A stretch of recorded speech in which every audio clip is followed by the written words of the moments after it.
मैं आज कहकर जाता हूं, कोरोना की लहर समाप्त होते ही सीए को हम जमीन पर उतारेंगे और हमारे भाइयों को नागरिकता देने का काम करेंगे।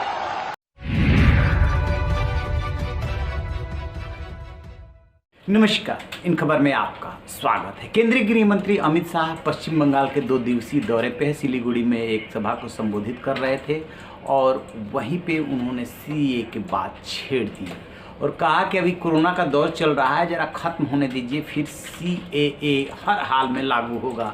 ममता दी अफवाह फैला रही हैं कि इसे जमीन पर नहीं उतारा जाएगा। जरा सुनिए अमित शाह क्या कह रहे हैं। स्पष्टता कर जाता हूं, तृणमूल कांग्रेस सीएए के बारे में अफवाहें फैला रही है कि सीएए जमीन पर लागू नहीं होगा।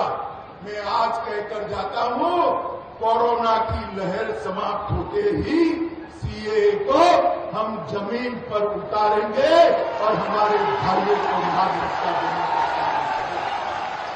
ममता दीदी, आप तो यही चाहती हो कि घुसपैठ चलती रहे और बंगाल से जो शरणार्थी आए हैं उनको नागरिकता न मिले, मगर कान खोलकर तृणमूल वाले सुन ले, सीए वास्तविकता था, वास्तविकता है और वास्तविकता रहने वाला है। इसलिए आप कुछ नहीं बदल सकते हो।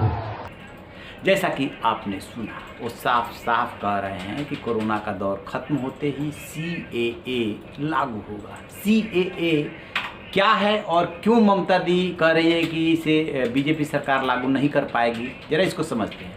सिटीजनशिप अमेंडमेंट एक्ट ये 2019 में पास हुआ था संसद के दोनों सदनों से। इसके बाद हंगामा मच गया था। हंगामा इसलिए मच गया था कि पाकिस्तान, बांग्लादेश और अफगानिस्तान से आने वाली 6 कम्युनिटी को भारत में 2014 के से पहले जो आए हों भारतीय नागरिकता देने की बात कही गई।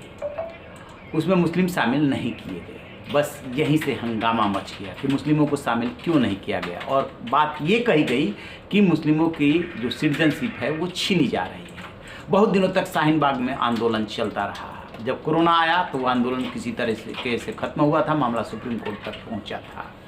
अब ममता दी ये कह रही हैं कि बीजेपी उसे ज़मीन पे क्यों नहीं उतार रही, वो तो लैप्स हो रहा है, जिसका जवाब अब अमित शाह ने दिया है कि लागू होगा, हर हाल में लागू होगा। ममता दी तो पश्चिम बंगाल में घुसपैठ कराना चाहती हैं, इसलिए भला वो कब चाहेंगी, हम उसे लागू करके बताएंगे, जैसे पास किया था वैसे ही लागू भी करेंगे। तो ये तो बात हो गई सीएए की। अब सबसे बड़ा सवाल ये है कि विधानसभा चुनाव संपन्न होने के बाद जब 77 सीटें बीजेपी वहाँ पे जीती, सत्ता में नहीं आ पाई, उसके बाद अमित शाह वहाँ पे पहुँचे हैं। आपको बता दें कि बीजेपी बैकग्राउंड तैयार कर रही है। वजह ये है कि 2024 का बड़ा लक्ष्य सामने है। बीजेपी की खासियत ये है कि एक चुनाव जीतती है, दूसरे चुनाव में तत्काल लग जाती है। इस साल के अंत में हिमाचल और गुजरात में चुनाव है, लेकिन पैरेलली उसका 2024 का प्लान चल रहा है। मोदी 3.0 की तैयारी चल रही है। उसी क्रम में पश्चिम बंगाल में भी तैयारी की जा रही है, क्योंकि विधानसभा चुनाव हारने के बाद जिस तरीके से बीजेपी कार्यकर्ताओं को घेरा गया, मारपीट हिंसा हुई, वहाँ के कार्यकर्ताओं का मोराल डाउन है। मोराल अप करने के लिए ही ये वहाँ पहुँचे और अब आगे की बात देखने वाली होगी कि जहाँ ममता दी पश्चिम बंगाल से निकल करके पूरे देश में छाना चाहती है।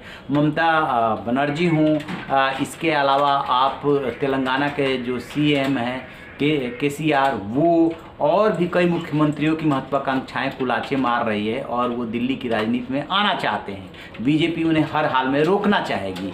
आप देखते हैं कि राजनीति कौन कौन सी करवट लेती है। बहरहाल सीएए का एक बार फिर से राग छिड़ गया है। रहिए नबे खबर, देखते रहिए इन खबर। Thank you.